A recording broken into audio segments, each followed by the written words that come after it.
Steve is a 15-year-old boy that has been referred to the crisis accommodation by his caseworker from the DHS. Steve has been a ward of the state since he was the age of 9 and has subsequently been rehoused several times. Given his background, it can be assumed that Steve is subsequently experiencing a history of trauma and instability. According to the Department of Human Services, children between 9 and 12 that experience significant trauma are more likely to display obvious anxiety, fearfulness, along with a loss of self-esteem and self-confidence. Children that experience significant trauma at these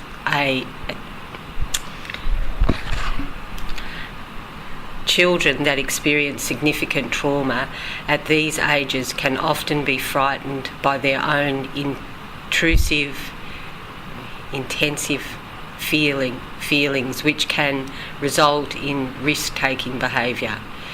These effects of trauma are evident in relation to Steve's lack of self-worth, social exclusion and casual drug use.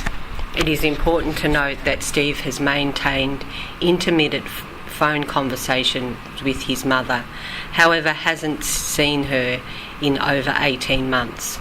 Although Steve hasn't expressed a want to achieve reunification with his mother, it is an important element of the case formulation, given the importance of his developmental stage.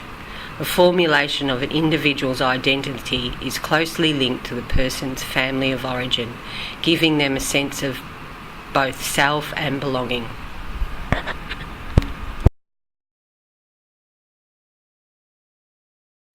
After the initial crisis assessment, the case manager has identified the following areas that present the most concern for Steve at this point in time: crisis and long-term accommodation, re-engagement of education, casual drug use.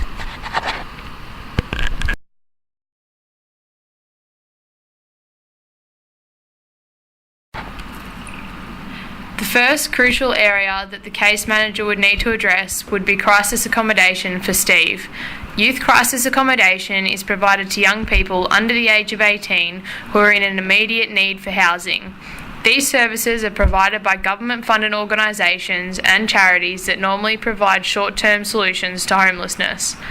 CSA services, also referred to as temporary crisis accommodation, provide safe short-term accommodation in response to immediate needs of people in housing crisis.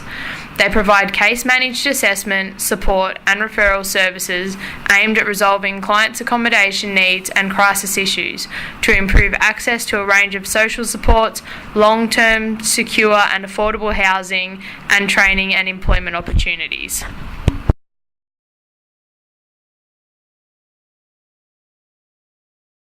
After discussing the options for long-term accommodation, Steve has identified that the youth foyer would offer him the most support to reach his full potential and pursue his educational goals.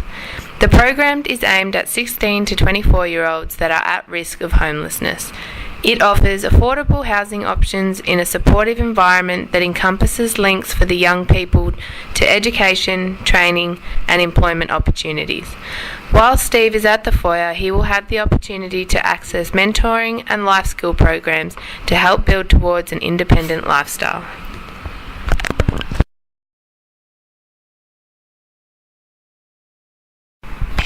Currently, Steve is not enrolled in school due to his frequent changes within the foster care system.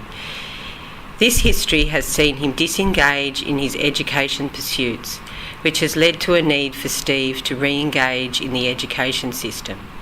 According to the Out of Home Care Education Commitment Report, young people who regularly attend school and participate in learning outcomes has been proven to be an essential element to their learning. A strong attachment to school, engagement in education, and the strong relationships that are built and formed at school lead to future opportunities which can help to provide stability for young people who may otherwise be living in a very unstable world.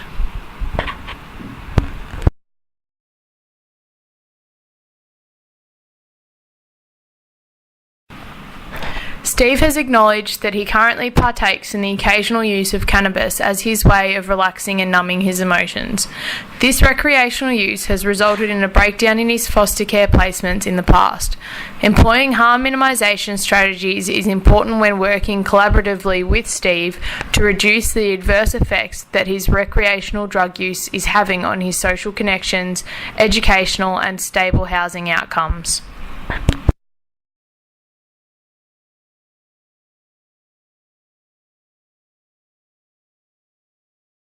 Within the initial interview, the case manager would explain to Steve what crisis accommodation is, what is available for him with this information being sourced prior to the first meeting. Once the decision to enter crisis accommodation has been made by Steve, the case manager can then move forward in the intervention process. Crisis accommodation lasts for a period of approximately 14 days, however can be extended given the individual circumstances. Given the limitations of long-term accommodation services such as a youth foyer, Steve is required to be at the age of 16 before he can be considered for a position within the refuge. This highlights structural and service gaps within the youth homeless sector. After admission and when Steve has settled into the crisis accommodation, the case manager would organise a meeting with the DHS worker, refuge staff and Steve to assess what his long-term goals are and how they will be achieved. This assessment will build on previous discussions that were had with Steve about the direction in which he would like his future to go. This process will employ the strengths approach by including Steve in all aspects of decision making and involvement in the intervention plan.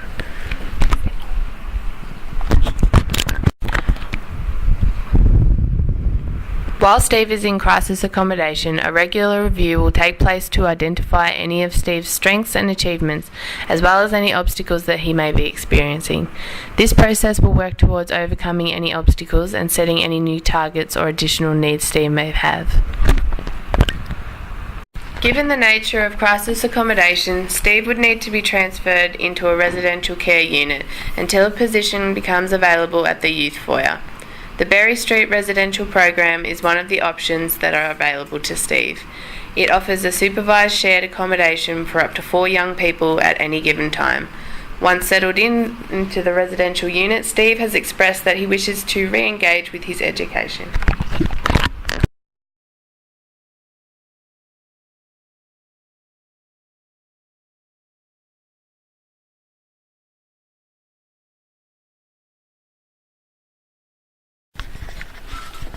According to the State Victorian Government, when working with young people who have been in and out of care, it is important to work collaboratively with schools and organisations alike to create an individual education plan tailored to meet the young person's needs.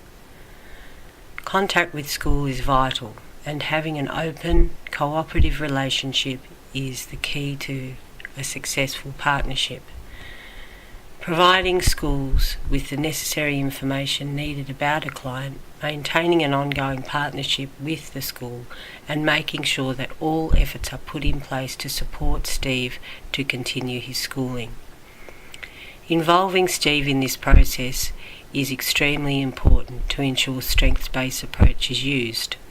Once Steve has found stable accommodation, it is imperative that he is supported and encouraged to continue his education.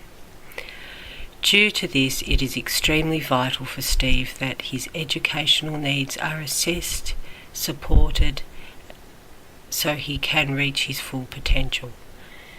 Establishing a student support group that would meet regularly to assess Steve's current needs in relationship to his schooling and the collaborative creating of his individual education plan is vital to Steve being provided with the necessary services and assistance to be able to complete Year 9 and Year 10.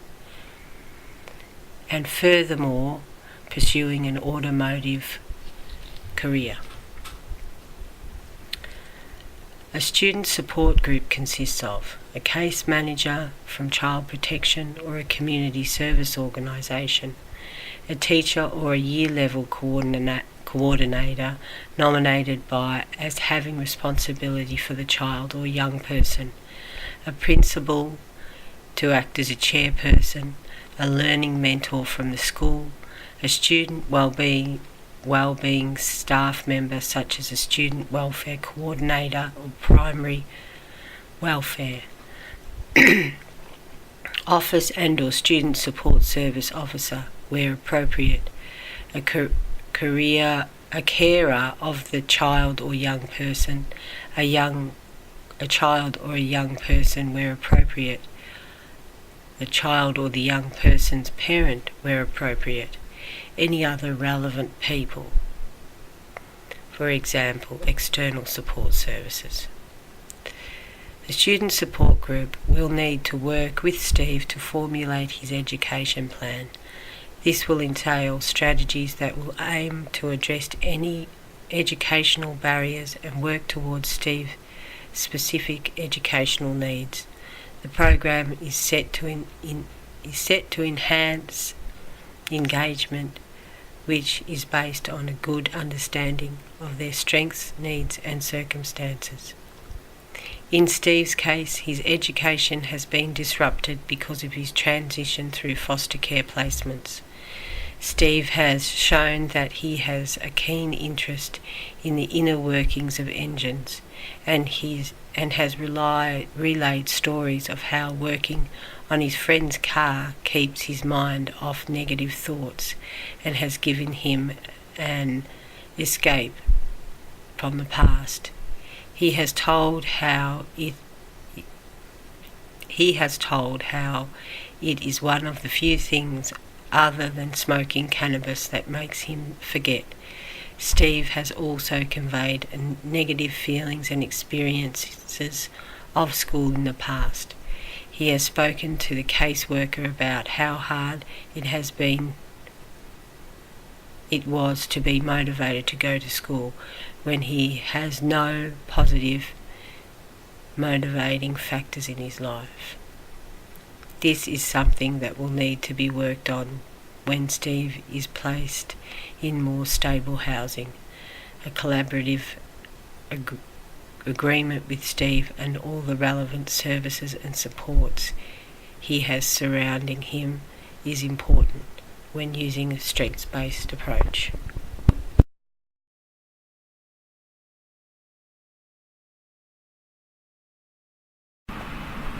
When working with Steve, the case manager should focus on using a strengths-based approach.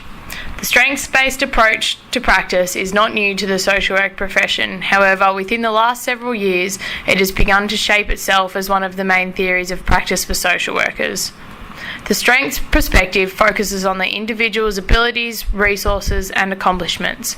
This allows the social worker to take a step back from the traditional medical model, which focused on symptoms and to cure the illness, rather than promoting a holistic approach to the person's health. And initially, the case manager would draw on Steve's strengths to build rapport, which would help to develop Steve's narrative to provide a greater understanding of Steve's situation. Through this process, an acknowledgement of past success would enable Steve to perceive a positive future. In further formulation of their working relationship, the case manager would employ a systems-based approach to complement the work already achieved through the strengths-based approach. Systems theory is an explanatory theory that can be extremely useful in the initial assessment process as well as throughout the process of working with a client. The systems theory focuses on the interactions within a person's social systems, such as the interactions between family, friends, neighbours, social policy systems, and many others, and how these systems can contribute to the client's overall well-being. The key social systems that encompass systems theory are that of the micro, meso, and macro systems. The micro system is comprised of the people in the environment that directly affects the client, for example, their family, friends, and their home. The mesosystem focuses on how the relationships within the microsystem interact with one another. This could be the relationship between the client's friends and the client's parents. Finally, the macrosystem involves the organisational systems and policies and how these influence the individual. When implementing a systems approach, the case manager would explore with Steve the influence and impact of past and present connections with family and the interactions between all parties involved in Steve's care. This process would complement strengths by opening a rich dialogue about Steve's family and how he has previously managed to overcome obstacles in his life.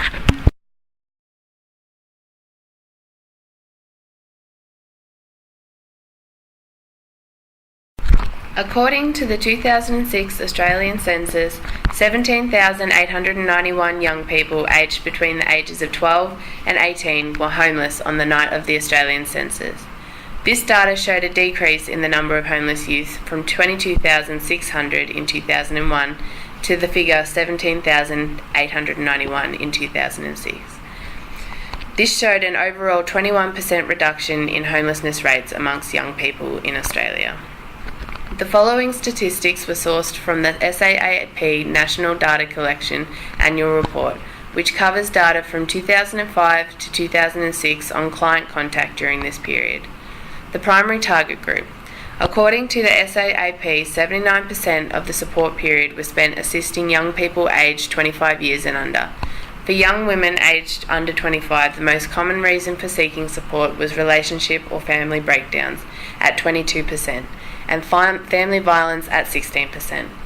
Men within the same age bracket also stated that family breakdown was significant, with 20% following by a need for time out from family or other situations at 11%. Overall, the statistics showed that domestic and family violence was the most common reasons for young people seeking support services. The data also showed women aged 25 years and under represented 18% of all clients supported by specialist homeless services, followed by 13% of males 25 years and under. The data revealed that a high percentage of young people aged between 15 and 25 have visited SAAP support services, with a total of 34,700 cases presenting for support. The following table is a breakdown of the occurrence of visits by age.